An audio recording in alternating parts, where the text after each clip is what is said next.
Conversamos com a professora Roberta Trindade, e ela é filha do saudoso Vigílio Trindade, professor, radialista, comentarista político, de esporte, é músico também, professora. Enfim, um grande legado que deixou para a sociedade paraibana, consequentemente para a família também. Qual é esse sentimento, professora?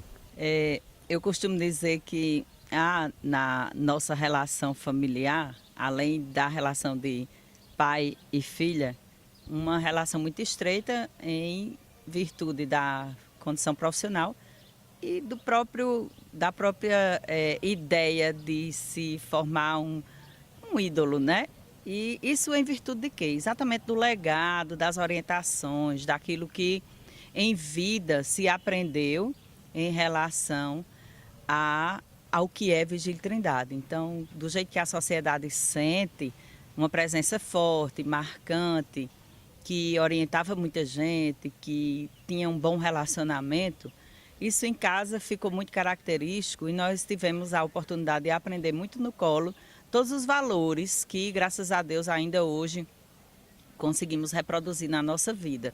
Não apenas a condição de honestidade, mas algo que eu considero muito mais valioso, que é a importância ao ser, aquilo que a gente pode representar na vida dos outros, aquilo que a gente pode levar também de legado, de extensão do seu legado na sociedade, como herança que recebemos e principalmente que importa muito aquilo que nós somos e não aquilo que nós temos. Então, nesse sentido, não só aquilo que nós temos. Nesse sentido, a gente sabe o quanto ele contribuiu para a cidade de Patos, é tanto que ele mesmo se dizia que era um piancoense de Patos ou um patoense de Piancó, justamente porque se sentia muito em casa para orientar a todos, para ter um bom relacionamento com todos.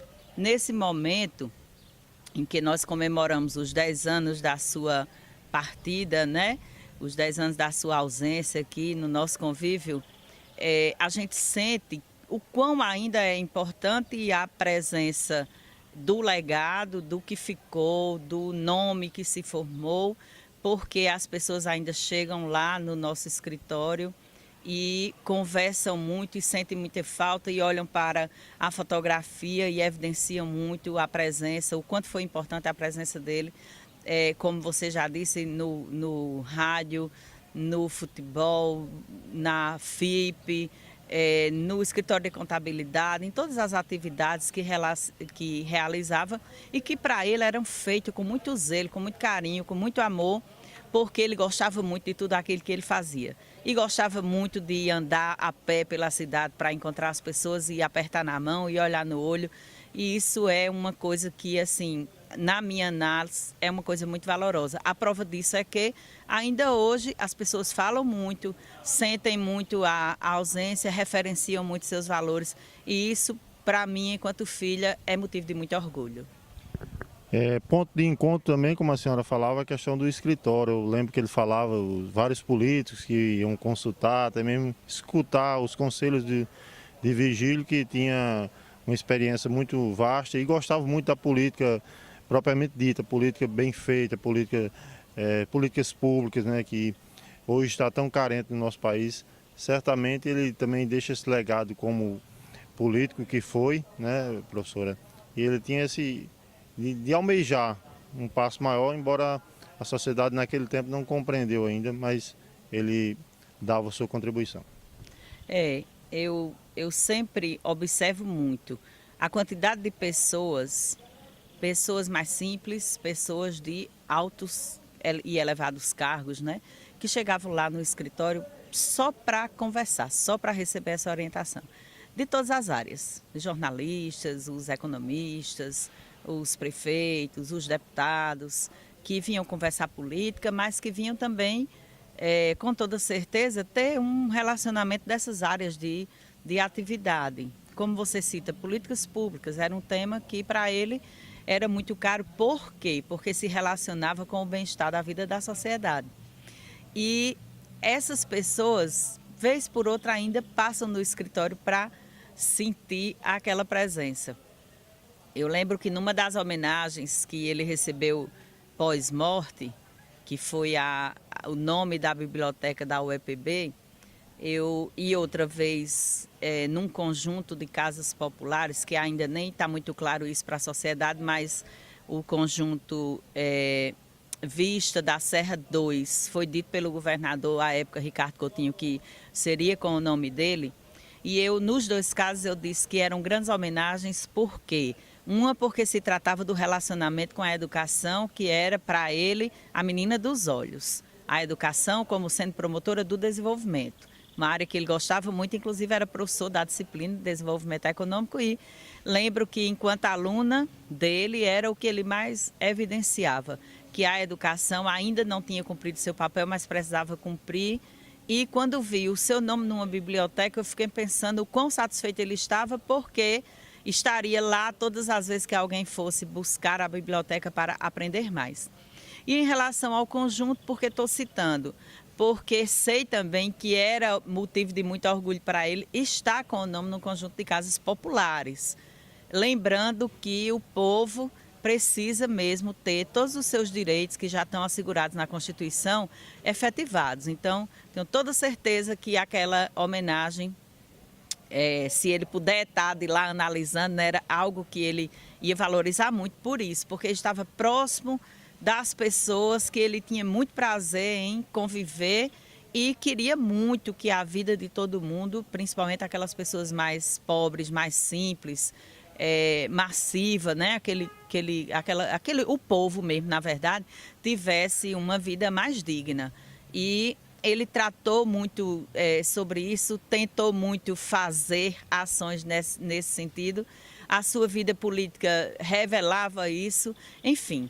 No canto que estivesse trabalhando, quer seja na faculdade, quer seja no rádio, quer seja na política, quer seja no futebol, tinha dentro da sua atitude a ideia de que a dignidade para as pessoas precisava acontecer, e ele lutou muito por isso. Isso também é um grande exemplo para nós. De toda forma, a sociedade de Patos sente muito falta desse legado. Eu já visto que ele trabalhava, se desenvolvia em várias frentes, né, e muito bem, né? Tive a oportunidade também de passar por uma aula dada por ele sobre a Bolsa de Valores, não me lembro mais, lá no Monsenhor Vieira. E essa parte de esporte, que eu também me identificava muito, ele sempre gostou, foi técnico, né, foi comentarista. Isso também deixa um legado para a sociedade patuense. Todas as áreas que ele trabalhou, inclusive gostava até de que as crianças aprendessem a jogar, né, o futebol, o próprio jogo de xadrez, que era para ele algo que desenvolvia muito a pessoa. Ele incentivou muito a cultura através da música, né, do estímulo que dava a banda marcial, enfim, a banda municipal. Isso já nos dá a ideia de que era uma pessoa que também estava muito preocupada com o futuro, né? Com a sustentabilidade. E em tudo que ele trabalhou, ele pensava sempre assim, que nas ações executadas as pessoas pudessem ter mais oportunidades para que o nosso futuro pudesse também ter mais sustentabilidade. E por isso que gostava muito de trabalhar e de incentivar as crianças, os jovens, para poder ter adultos mais maduros, né? Pessoas que pudessem interferir melhor na vida da comunidade, que fossem cidadãos mais participativos. Isso nas aulas ficava muito claro, né? Nós que fomos alunos, em qualquer tema que ele estivesse tratando, ele deixava muito essa ideia. E na sua vida pessoal e profissional, tentou plantar muitas sementes dessa natureza. Eu acredito que na análise global das suas atitudes, atividades, da sua pessoa e do ser humano integral que era, e diga-se de passagem, a gente hoje diz que é preciso se tornar muito especialista para poder ser eficiente, mas não é porque é meu pai, mas trabalhava tudo, fazia tudo com muito zelo e garantia essa eficiência em tudo que fazia. E por que estou falando nisso? Para deixar também o legado a quem está ouvindo, que a gente deve sempre fazer o certo, sempre fazer aquilo que a gente acredita, para ter convicção do que está defendendo e principalmente se preocupar não apenas com a minha pessoa individualmente, mas também com o outro. Visto que cada homem dentro da sociedade tem um papel fundamental de protagonista da sua própria vida, mas principalmente de formação dessa sociedade, que precisa ser uma sociedade com mais bem-estar, uma sociedade que possa tirar mais lucro daquilo que o conjunto possa oferecer, mais solidária, mais justa, mais integrada na condução do bem comum.